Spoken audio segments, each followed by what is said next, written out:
आहार शुद्धि, बड़ी लगन से भगवान की आराधना प्रारंभ की और पहले 3 दिनों पर केवल कैथा खाते थे। अब एक विशेष बात आपको बता दें, हम लोग गणेश जी की पूजा करते हैं और बड़ी सावधानी से हाथ जोड़कर मंत्र बोलते हैं, गजाननम भूतगणाधिसेवितम कपित्थजम्बू फलचारु भक्षणम उमासुतम शोक विनाशकारकम नमामि विघ्नेश्वर पाद पंकजम। श्लोक कहता है कपित्थ जम्बू फलचारु भक्षणम। इतने दिन पूजा करते हो गया, आपने सेव फल चढ़ाया होगा भगवान को, केला भी चढ़ाया होगा,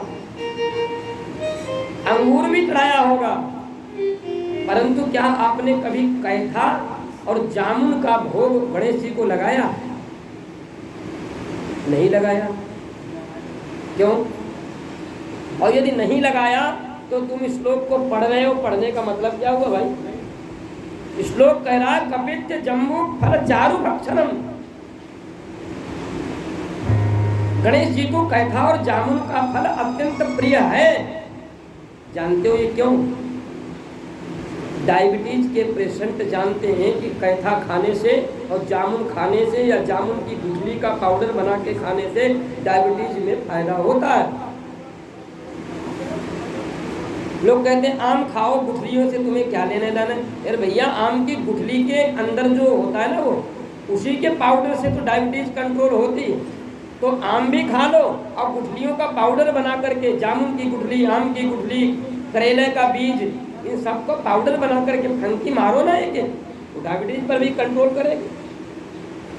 तो गणेश जी के स्तुति परक मंत्र में ही लिखा है कपित्थ जम्बू फलचारु भक्षणम। ये सुंदर है। तो पहले, और ये इससे होता क्या है? उदर शुद्धि होती है। पेट जब शुद्ध हो जाएगा तो समझ लो शरीर के सारे अंग शुद्ध रहेंगे, सब पवित्र रहेंगे, निरोग रहेंगे। और जड़ तो पेट ही है ना। पेट में विकार पैदा होगा तो शरीर के सभी अंग प्रभावित होंगे। अगर आपकी गाड़ी बहुत अच्छी है और पेट्रोल डीजल मिश्रित डाल दो टंकी में, पेट्रोल की टंकी हो डीजल भी उसमें मिला के डाल दो, कह दो 5 लीटर हो गया, और फिर देखो गाड़ी कैसे चलती, धक्का मार मार के। इसलिए आहार शुद्ध होना चाहिए। जब आहार शुद्ध होगा, और उतना ही आहार जितने, देखिए ज़्यादा खाने से रोग पैदा होगा। यदि आप 2 रोटी कम खाइए तो आपका शरीर एकदम पुष्ट हो जाएगा, ये गारंटी। भोजन की करने की हम लोगों को प्रक्रिया मालूम ही नहीं। हम लोग तो ठूस ठूस के दाल चावल रोटी खाते हैं, बस।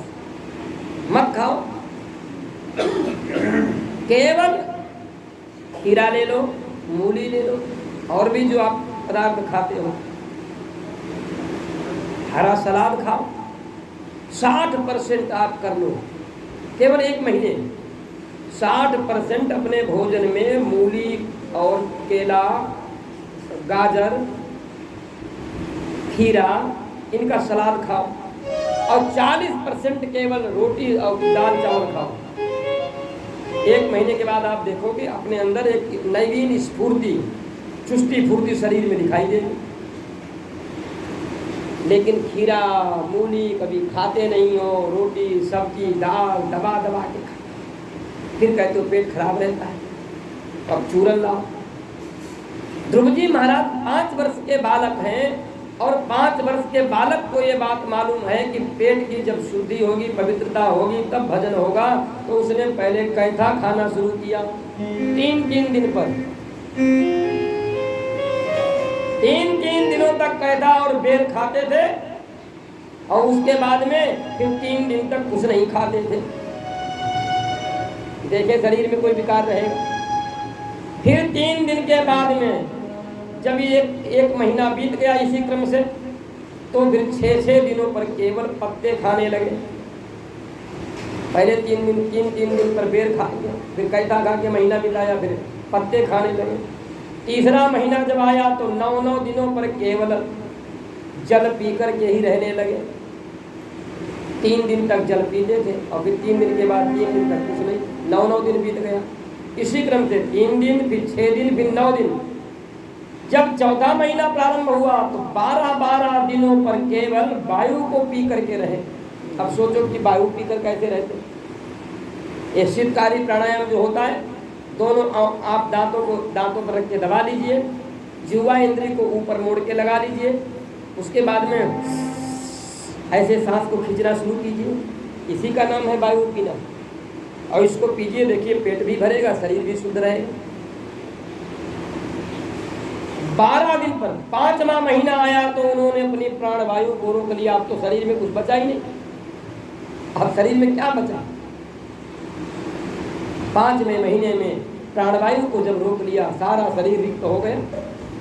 बस सब देवता भाग कर आए। बड़ा प्रयत्न किया ध्रुव जी की तपस्या से विरत करने के लिए, लेकिन ध्रुव जी महाराज ने अपनी तपस्या को नहीं छोड़ा। क्यों? कोई पास में आ नहीं सकता, भजन में अवरोध कर नहीं सकता। दूर दूर से सभी डरा रहे हैं कि छोड़ के भाग जाए, डर के भाग जाए। लेकिन ध्रुव जी का मन भगवान में लग गया। 6वां महीना प्रारंभ हुआ तो समस्त देवता भगवान के पास गए, प्रभु अब तो आप कृपा करो, नहीं तो वो कहीं ऐसा तो नहीं हमारा सिंहासन ही लेना चाहते। इंद्र को बहुत बड़ा घबरा रहा था। मधुरवनम भक्तिदृक्षयागता, भगवान मधुवन में आ गए। देवताओं के अनुरोध करने पर, विनय करने पर, प्रार्थना करने पर भगवान ने मधुवन में आकर के अनुपम सौंदर्य को देखा। भगवान मुग्ध हो गए। कितना सुंदर बालक है, सुंदर कपो। आकर भगवान ने ध्रुव जी को दर्शन दिया, बेटा आंखें खोलो। जैसे सुतीक्षण की समाधि लगी थी, भगवान बुलाते रहे, और सुतीक्षण की आंख नहीं खुली। पर जब भगवान ने सुतीक्षण के हृदय से अपनी झांकी को तिरोहित किया, तब सुतीक्षण की आंख खुल गई। ऐसे ही जब भगवान ने ध्रुव जी के हृदय से अपनी झांकी को तिरोहित किया तो झट ध्रुव जी की आंखें खुली। और जो छवि, जो झांकी, जो अनुपम सौंदर्य, जो आनंद विभूति भगवान हृदय में थे, वही सामने खड़े हैं। चरणों में लिपट गए ध्रुव जी महाराज।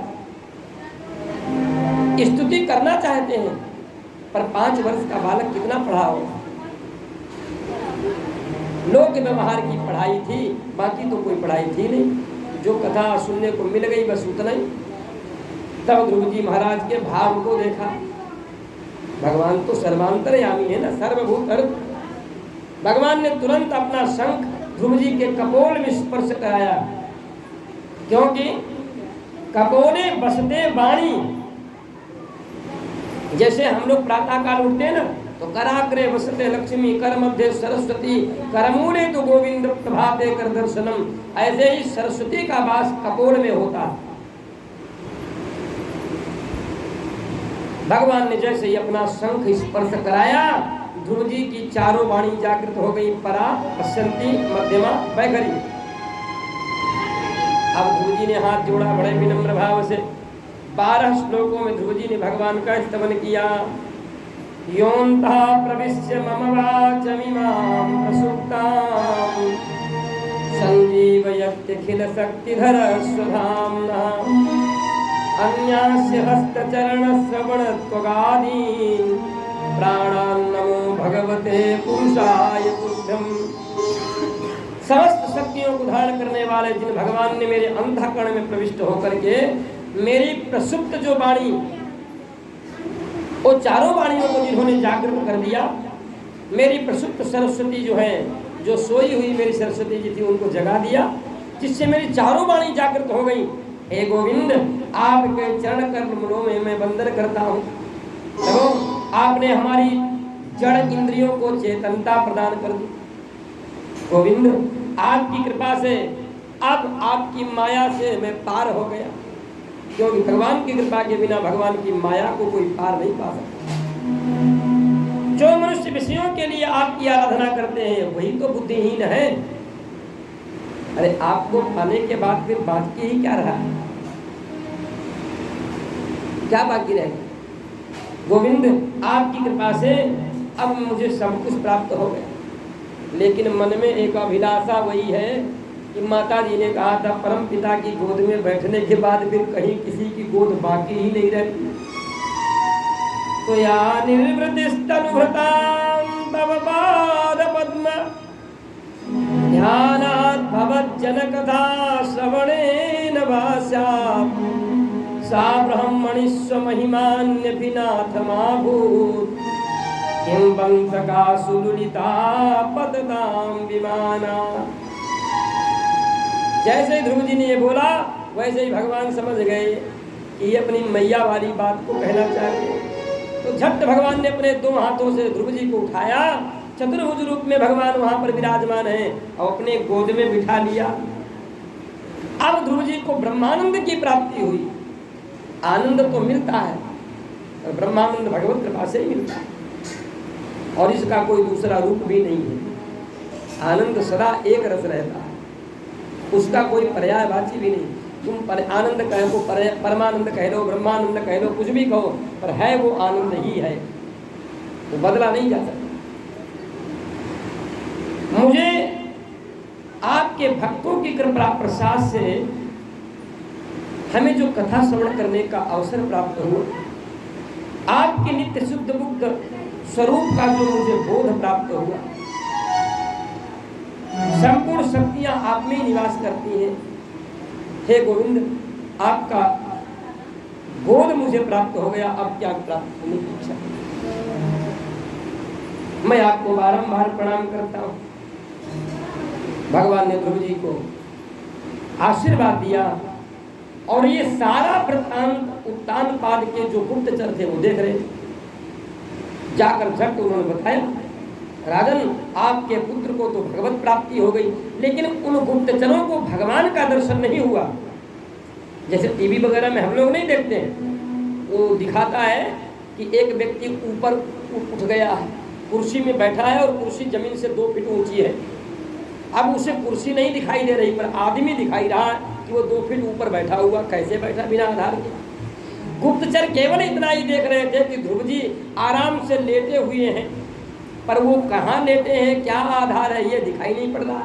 तो सारा वृत्तांत ध्रुव जी जाकर के बताया उत्तान पाद। उनके गले में किसी ने माला पहनाई, माला तो दिखाई दे रही, पहनाने वाला दिखाई नहीं पड़ा। किसी ने उनको अपनी गोद में लिटा लिया है, ऐसा प्रतीत होता है, पर वो कौन है मुझे दिखाई नहीं पड़ा। हाँ, उत्तान पाद, अरे सच में मेरे पुत्र ने भगवान को प्राप्त कर लिया। नारद जी ने आकर के जब उत्तान पाद को बताया, राजन, तुम बड़भागी हो कि तुम्हारे पुत्र ने 5 वर्ष की आयु में ही भगवान को प्राप्त कर लिया। जिनको प्राप्त करने में बड़े बड़े योगियों के, सिद्धों के, अमरात्माओं के, महापुरुषों के, संतों के जीवन पूर्ण हो जाते हैं। जन्म जन्मांतर तक भजन करते हुए वो भगवत प्राप्ति नहीं कर पाते, उन परमात्मा को तुम्हारे छोटे से बालक ने सहज भाव में प्राप्त कर लिया। अच्छा, विचार करके देखो, ये क्यों मिल गए? 5 वर्ष के बालक में विकार रहित होने के साथ साथ में जो सहजता, जो सरलता है, जो निराभिमानता है। हम तो भैया बालकों से ही शिक्षा लेते हैं। गुरुजी का तो शरीर पूर्ण हो गया, कुछ ज़्यादा समय रह नहीं पाए साथ में, तो गुरुजी ने कहा था कि बेटा तुम बालक बन के ही रहना और बालकों से ही सीखना।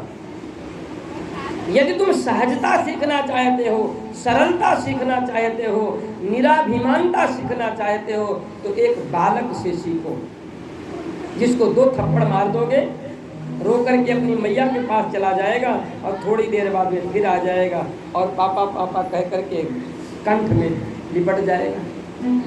उसे अभिमान नहीं है कि अभी हमको मारा गया। सहजता कितनी है, कितनी सरलता है उसमें, और वो निराभिमान है। उसका ध्यान भी अपलक लगता है। एक छोटे से नवजात शिशु को, जिसकी आयु करीब 1 वर्ष लमसम हो, उस बालक को आप कमल का फूल दिखाओ और फिर उसकी आंखों की ओर देखो और फूल को हटाते जाओ और आंखों की ओर देखते जाओ, उसकी आंखें कहाँ जा रही हैं? क्या इतना ध्यान कभी तुम्हारा मन भगवान में लगा? नहीं। कभी हमने रोना शुरू किया, मंदिर में गए, रोए, थोड़ी देर, हे भगवान मेरे लड़के की नौकरी लग जाए, आंसू बहा दिए, पर क्या उस बालक के जैसे आंसू बहाए जिसने मूत्र त्यागा है, जिसने शौच कर दी है, और पलंग पर बिस्तर पर उसका शरीर उस मलमूत्र में सन गया है और वो रो रहा है, कभी सोचा है? लेकिन वो कब तक रोता है? जब तक उसकी मैया आकर उसे उठाकर वो गोद में लेकर साफ न कर दे। हम लोग कब तक रोते हैं? मंदिर में खड़े हुए, 2 आंसू बहाए, लौट के आए, देखे हमारे यहीं पर तो हम उतारे थे।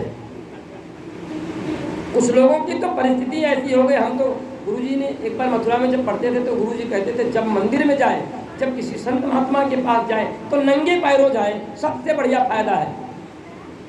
चप्पल जूता पहन कर जाओगे तो बड़ा दिमाग में टेंशन रहेगा, कहीं ऐसा न हो जाए कि महंगी चप्पल जूता है कोई चुरा ले जाए। तो गुरु का दर्शन करना, भगवान के दर्शन करने में कहाँ मन लगेगा? वो महंगाई की तरफ जा रहा है, इसलिए नंगे पैरों जाओ। एक टेंशन तो खत्म हुआ कि नहीं हुआ? सबसे बड़ा टेंशन वही है। कुछ लोग आरती के समय खड़े होंगे, तेरा तुझको अर्पण, एक बार भगवान की ओर देखते, एक बार जूता की ओर देखते, अब पता नहीं तेरा तुझको अर्पण वो क्या। इसलिए संतों के दर्शन करने जाओ, मंदिरों में जाओ, कहीं तीर्थ यात्रा पे जाओ तो हो सके तो चप्पल जूता पहन के ही मत जाओ। अगर यदि कोई पैरों में दिक्कत हो, बीमारी फटी हो या घुघरू जैसा रोग होता ना पैरों में, तो सबसे सस्ती वाली पहन के जाओ, जिसको अगर कोई देख भी ले तो उसके हृदय में ही विकार ना आ हो कि इसको हम ले चले, त्याग देगा खुद। अब ध्रुव जी महाराज को जब भगवत प्राप्ति हो गई तो आशीर्वाद भगवान ने दिया कि तुम जाओ और इस सुख को भोगो। कितने दिन? तो विशेष अवधि बताई। ध्रुव जी महाराज आशीर्वाद लेकर भगवान का जब घर में आए तो नारद जी ने तो उत्तानपाद को बताया। बड़ी स्वागत सत्कार की तैयारियां हुई। नववधू के समान सुंदर भवन को, राज्य को सजाया गया, सुंदर भवन सजाया गया। वो सुरती जो कहती थी मृत्यु को बढ़ करके हमारी कोख से जन्म लो तो तुम बैठना, वो आरती की थाल सजाए थे। सबसे पहले ध्रुव जी ने आकर के अपनी विमाता को ही चरण वंदन किया। सुनीति को भी बुलवा लिया था, कहीं ऐसा न हो कि सुनीति को अपमान लगे। सुरुचि ने बुलवाया, बहन घर आ जा। सुंदर पालकी भेजी, सुनीति को घर में बुलाया, श्रृंगार कराया और राजरानी का जो बड़ा रानी का जो पद होता है वो सुरुचि ने स्वयं ही उनको दिया कि बहन तेरे भाग्य से आज मैं भी माँ कहलाने के लायक। मेरे बचनों से आहत जरूर हुआ पुत्र, पर भगवान को प्राप्त हो गया। सुनीति कुछ न बोली, क्योंकि ये सहजता, ये सरलता तो भगवत भक्तों के अंदर ही होती। ध्रुव जी ने आकर पहले सुनीति को प्रणाम किया, माँ तेरे ही कारण आज भगवान। फिर पिता को प्रणाम किया। यदि पिताजी भी अगर उस समय अपना पद का उपयोग करते तो ध्रुव जी बन जा पाते। यह भी मेरा पुत्र है, इसका भी राज्य पर पूरा अधिकार है। अगर उस समय इस प्रयोग कर देते ना तो ध्रुव जी बन नहीं जाते। पर पिताजी को प्रणाम करते हुए ध्रुव जी कह रहे हैं, पिताजी आपकी अहेतु की कृपा हुई कि आपने उस समय अपने पद का प्रयोग नहीं किया। फिर अपनी माताजी को प्रणाम किया, मैया तेने मेरे उस बाल स्वरूप में जो बीजांकुर किया भगवान की भक्ति का, वो पुष्पित फल्लवित हो गया। और फिर देवर्षि नारद जी को प्रणाम किया, गुरुदेव आपकी कृपा से, आपके मंत्रोपदेश से जब हमने भगवान को नाम लेकर पुकारा तो भगवान पर बरबस होकर आ गए। वनम विविक्त पातिष्ठ विमर्शन्नात्मनोगतिम, स्वयं विरक्त होकर भगवान की खोज में बन गए थे। ऐसे नहीं, राजा उत्तानपाद अपनी पत्नियों के साथ घर छोड़ करके बन चले गए कि मेरे बेटे ने भगवान को प्राप्त कर लिया और हम भगवान प्राप्ति करने के लिए चलना चाहिए। तो भूपराज तजी होहि विराज, भूपराज तजी होहि विराज।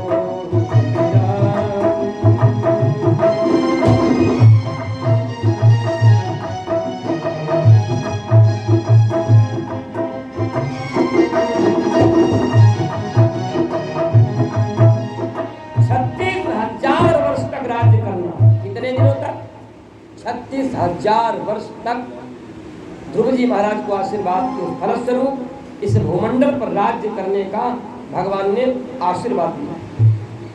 मैत्रेय जी कहते हैं, विदुर जी, प्रजापतिर्दुहितरम शिशुमारस्य वै ध्रुवः उपयेमे भ्रमिं नाम तत्सुतौ कल्पवत्सरौ।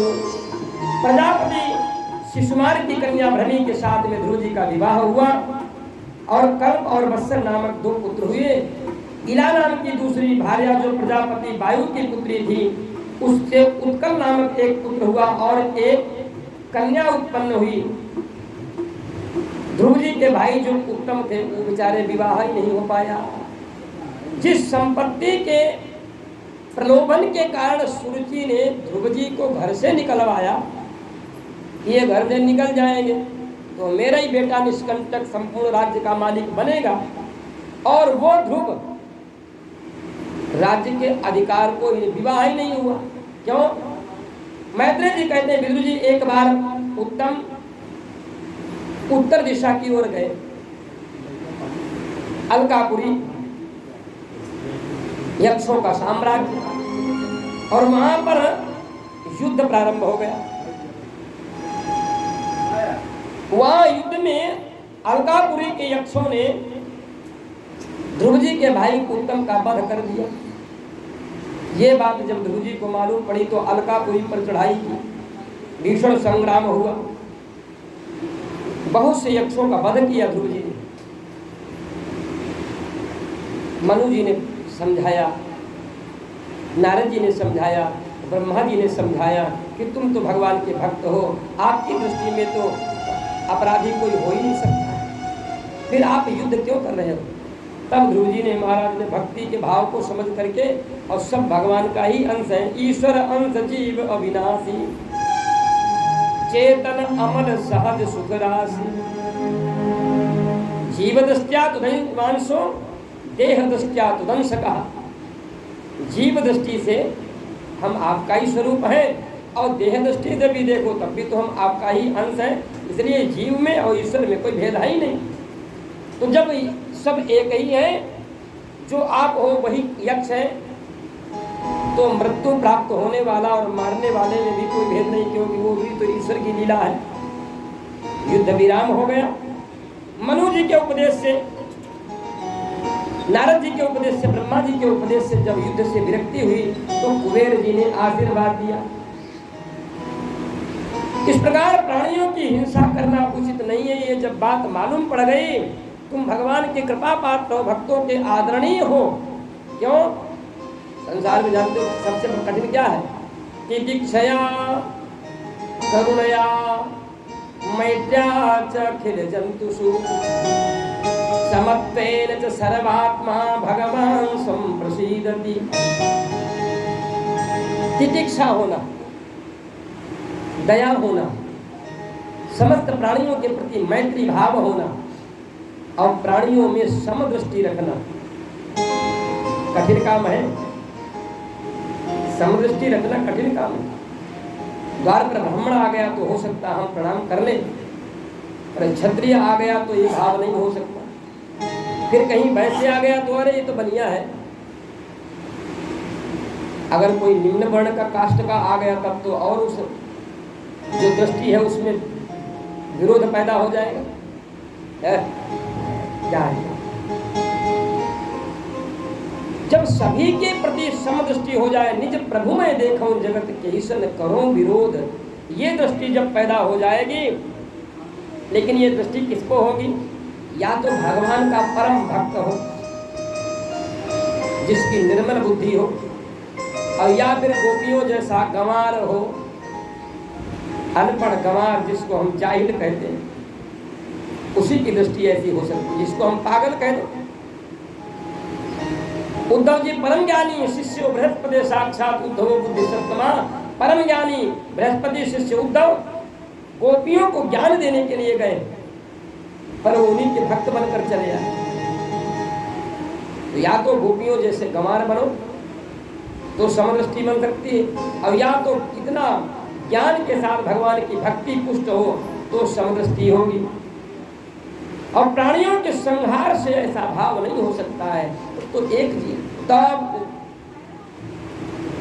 उद्धव जी महाराज से भगवान ने कहा, उद्धव तुम्हारे अंदर ज्ञान तो है पर भक्ति नहीं है, इसीलिए तुम्हें हमने वृंदावन भेजा। वो भी ये कथाएं दसम स्कंद में आई। इधर ध्रुव जी महाराज युद्ध से विरक्त हुए और भगवान का ध्यान करते हुए विसर्गाधामयोस्ताता पुंसोदयी वही कारणम, प्रत्येक जीव के जन्म लेने में, प्रत्येक जीव के मरने में केवल दैव ही कारण है, क्योंकि वही सृजन करते हैं, वही पालन करते हैं और वही संहार करते हैं। तो बीच की कड़ी हम आप जो है वो इसमें निमित्त मात्र हैं और कुछ नहीं। ध्रुव जी महाराज को कुबेर जी ने आशीर्वाद प्रदान किया। 36,000 वर्ष की जब आयु बीत गई तो ध्रुव जी महाराज इस लोक का त्याग करके भगवान के परम धाम की ओर चले। जब तो जैसे ही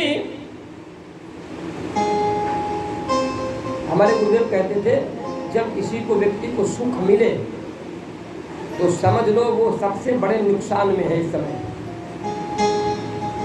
सबसे बड़े घाटे का सौदा है उसका इस समय।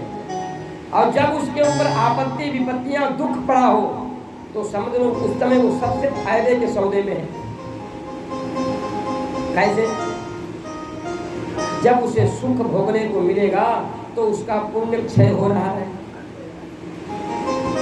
और जब उसको दुख भोगने को मिलते हैं तो उसका पाप क्षय होता है। विचार करो, पुण्य को खोना अच्छा है कि पाप को खोना अच्छा है? और दोनों भोगने पर ही खत्म होंगे। 37 वर्ष सहस्त्रम ससास क्षितिमंडलम भोगैः पुण्यक्षयं कुर्वन्न भोगैः अशुभक्षयं। संसार में जो भी तुम्हारे द्वारा हुआ है मनसा वाचा कर्मणा, उसका भोग तो भोगना ही पड़ेगा, कोई भी हो। भगवान कहते हैं ये सभी के ऊपर बराबर लागू हो, ब्राह्मण क्षत्रिय वैश्य शूद्र आदि कोई भी हो, जो भी जीव जंतु चराचर जीव है सभी को कर्मों का फल भोगना ही पड़ेगा, वो कोई बच नहीं सकता।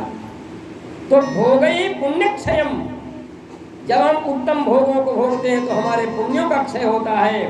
और कुर्बन अभोगैर अशुभ क्षयम, जब हम दुखों को भोगते हैं तो हमारे अशुभ का क्षय होता है, हमारे पाप का क्षय होता है। तो बताओ सौदा कौन अच्छा है?